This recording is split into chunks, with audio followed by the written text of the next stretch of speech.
Hey, what's up, guys? It's Retract here, and today I wanted to make a video, a short video, probably just explaining what's going on with the Nats. So, uh, I'm a big DC sports fan. You guys definitely don't know this, but we'll get through this in the course of this YouTube channel. Is that I'm a huge DC sports fan. I love the Nats, the Caps, the Wiz, the fucking who else? DC United, all those guys. They're all like really important to me, and I'm a really big fan of the team. And I know a lot more about the specifics of DC teams than I do about other teams. And so, that being said, I'd like today to talk about what's going on with the Nets. So a lot of people are confused and wondering why the Nets have gone into this full rebuild when they still obviously had players like Max Scherzer and Trey Turner who can help them compete for a championship, and Steven Strasburg and Patrick Corbin when they come off the IL. And and basically, I agree with Rizzo's take on the situation. It's that their window of contention slams shut as soon as they won the 2019 championship. Realistically, like all the key contributors to that, such as Howie Kendrick and Adam Eaton, were going to be gone, and they couldn't re-sign them, and so the tough thing to do for a fan base is to get the fans to commit to such a rebuild. And we saw this with the Chicago Blackhawks last year, is that the fans didn't like it when the GM or the owner or whatever came out and said, we're going to commit to a rebuild, we're going to go do XOXO, and we're gonna suck this year, but in the future we're gonna be really good. And a lot of the fans can't understand that, especially since most of these DC sports fans have only known teams to be really good in their recent memory, such as the Nats have been contending since Harper first got called up. Realistically, if you want to put it that way, and so I agree with a great first step was trading Max Scherzer. Max Scherzer, he's a really good pitcher, but he's old. He's too old to stay with this Washington team. He doesn't fit the timeline of the team, which is now being built around Juan Soto. And Max doing this, Max has had the most trade value at the deadline, being still, in my opinion, a top five pitcher in the league, regardless of age, and probably the best pitcher in the NL. And so, oh well, excluding Degrom, but he was injured at the time, so obviously you can't really include him. Uh, and trading Max was the smart decision by Rizzo, and I agree with that completely. And they weren't going to get too much around, and so or in too much compared to the trade that did go down with Trey Turner and Max being as good as he is, he's old, and so they can't really get a top tier prospect from him, like a Keeper Ruiz, like a Josiah Gray. They wouldn't probably get that one for one. I mean, it is the Dodgers, and the Dodgers are committed to winning right now. So maybe just maybe they would have sneaked someone out, but we would have probably had to include a relief pitcher such as Hand or Hudson, to solidify that deal. And and that's where we get to Trey Turner. And Trey Turner has been the most underrated player in baseball, in my opinion, over the last 3 years, since 2019. He was a key piece on that championship team. He had that whole first base running scandal that kind of messed up, or I think it was game one. And he had that issue, and that kind of brought him into the national spotlight for a little bit, and then he instantly disappeared like that. And you can argue that Rendon was the best player on that team, that Scherzer was the best player on the team, that Strasburg, obviously, because he won World Series MVP, was the best player on that team. But I would have to say it's Trey Turner. Trey Turner was so underrated throughout 2019 and 2020 and 2021. The fact that he didn't make an All Star game initially in 2021 was bizarre to me. I think obviously Tatis has to be the starter because you want him as the future of baseball, but I don't know how he wasn't the second, because he was batting incredibly for a guy who's not really known for his bat. He's more so known for his speed and his defense. Trey's a great bat, obviously, but he's more regressed to the average than he is in a normal season. In his normal seasons, he's more regressed to the average of hitters than to the top upper echelon. And this season, he really stepped up in the upper echelon, and that made him, you know, more valuable through trade talks. And so what Rizzo did here with trading Trey and Max the same deal is he saved a lot of money, and that's the key piece for the Lerners, who are one of the richest owners in baseball, but they've shown a desire to spend and to win, but not like too much, not like the Dodgers or like the Tigers did in like the early 2010s. They won't he won't spend that much, and he won't go crazy because he thinks that the championship window is still open. And so what you get for a Max and Trey is an incredible prospect haul. I think could have been a little bit better. You'd hope that they would include someone like Gratterall in that deal, as he's a young guy, a established pitcher in the league. Whether I mean he's been mostly in relief this season, I believe, but he's a young guy. He's established in the MLB, and you kind of need someone like that out of this trade.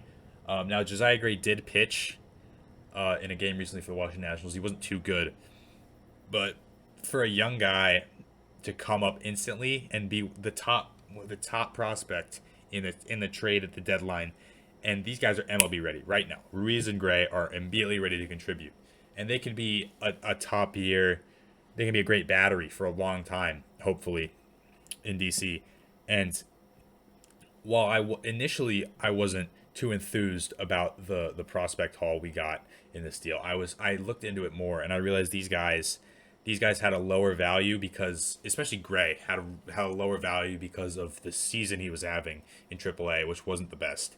And Ruiz was obviously blocked by Will Smith in LA, and that kind of inhibited his ability to progress as a player because he was stuck in AAA or on the bench in the majors, and that clearly he wasn't going to get game time. And I think it was inevitable that he was going to be traded. But I think their trade values were lowered a little bit, and that's what enabled us to get him. I think the issue with trades, they should have traded him. They should have traded him a little bit earlier, and that would have enabled the Nats to get a little bit better of a prospect haul, maybe someone like a Gratterall, or maybe someone on another team like a Mackenzie Gore from the Padres, which would have I would have loved that deal, and you could have gotten that right instead of a Ruiz and a Gray. But they let it go on, and I think it was a sort of a known secret on the league that Trey wasn't going to re-sign with the Nats, or Lerner wasn't going to re-sign him because he would have cost $300 million plus, probably. I don't know, as being one of the premier defensive and speeds or shortstops in the league. But yeah, I don't know. I feel like it was a great first step to trade Max, and while a lot of Nats fans don't agree with the Trey Turner trade, including that deal, I think that was a smart decision by Lerner and Rizzo to completely just start fresh, wipe your hands. Let's get a team around Soto. He's only 22. You can get young prospects such as Gray and Ruiz, and you can start building up a roster around Soto, and making pieces like that. And they continued this by trading, I would say, our two best relievers this year. Maybe you could argue Finnegan has been pretty good. But Brad Hand, I don't know how they got someone for Brad Hand.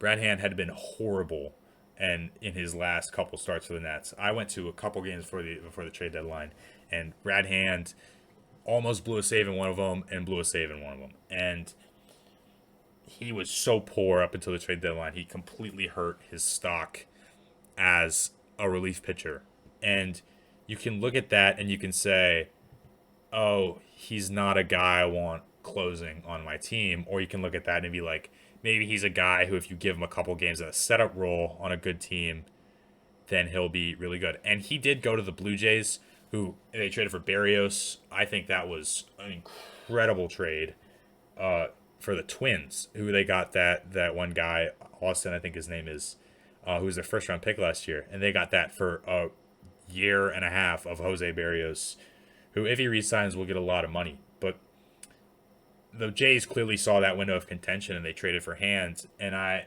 thought the Jays should have traded for Hudson, right? Because he's already played for their organization, and he liked it there, I think.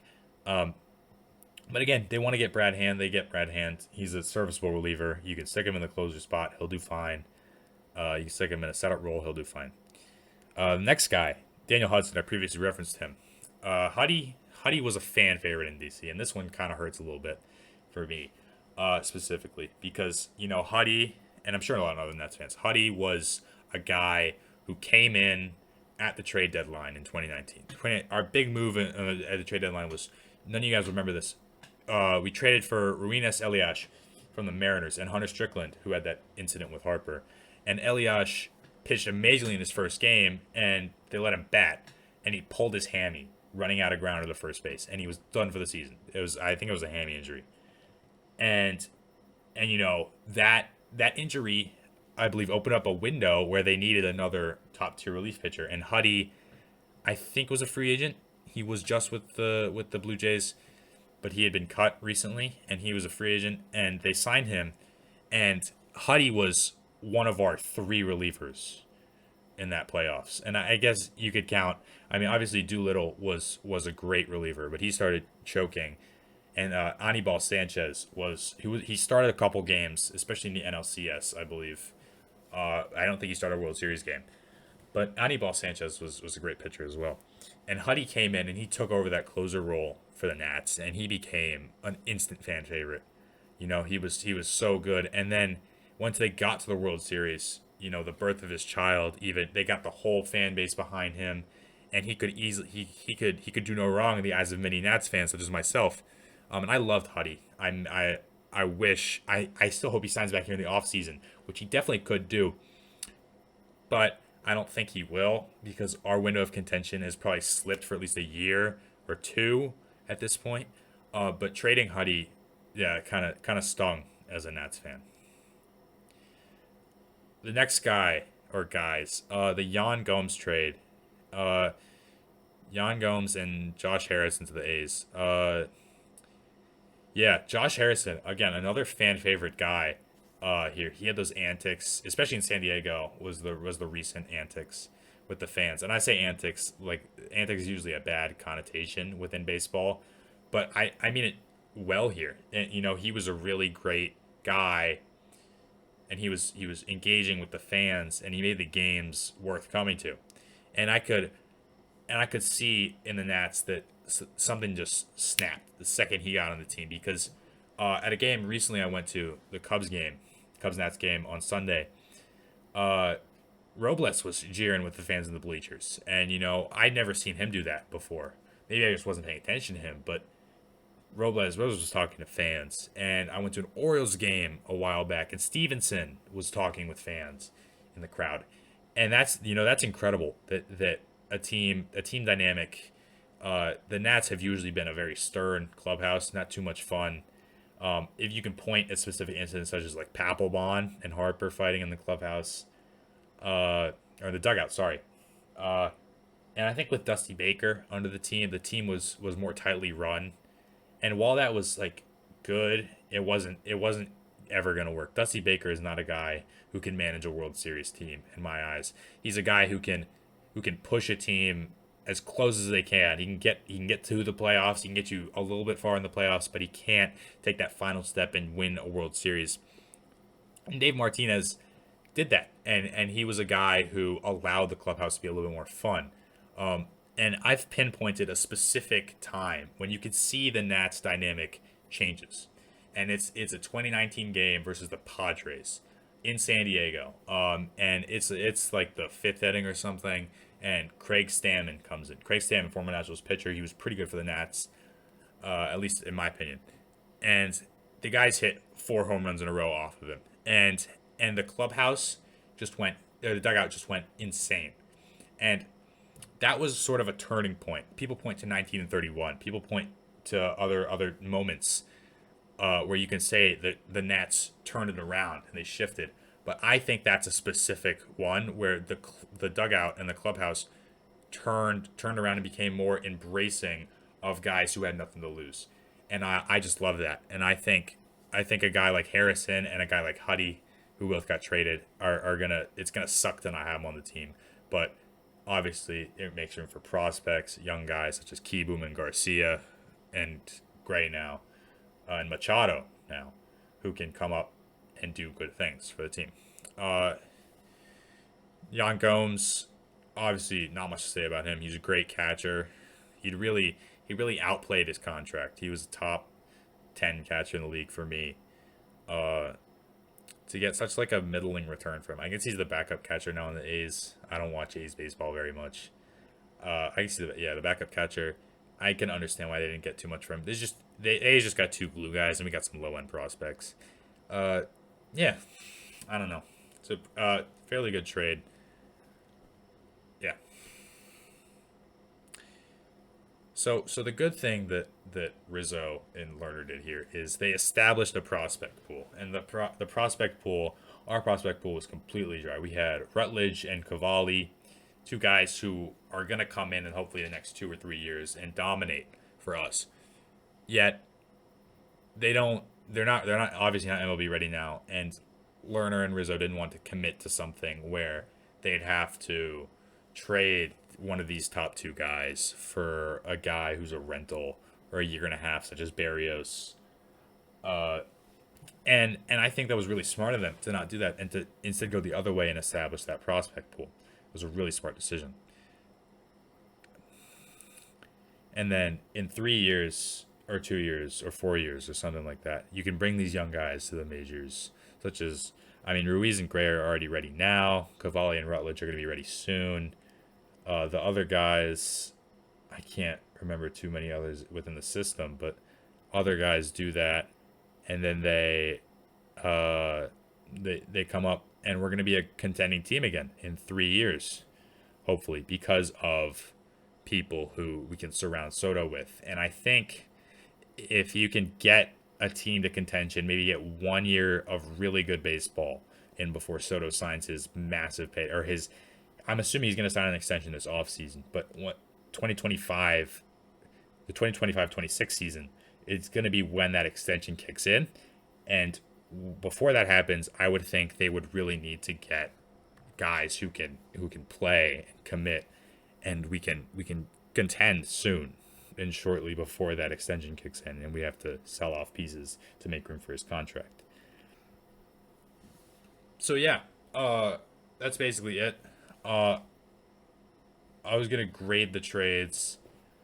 Um, yeah, again, Max and Trey, really good deal, in terms of getting those guys a good spot where they can win a World Series. Plus, we got two pretty good prospects back in the deal. I'd give that an A.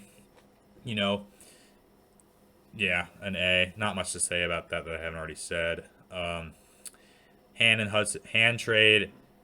I'll give that like a B plus. The prospect we got back wasn't too good, but and Hand wasn't performing the best up at the trade deadline. Yeah, B plus or B. Uh, Hudson F minus. I just didn't think he had enough trade value to whether you could trade him to. A team like the Padres needs everyone they can get. Obviously, they can't have 7 viable starting pitchers plus a full fucking bullpen. It's incredible how many good pitchers they have. And the Gomes trade, it's a C. You don't need to talk about it too much. But as long as we got these guys who can commit and play in 3 and 4 years, it's going to be great for the Nats as a whole. And I just love that about what happened. So, yeah. Make sure to like and subscribe, please.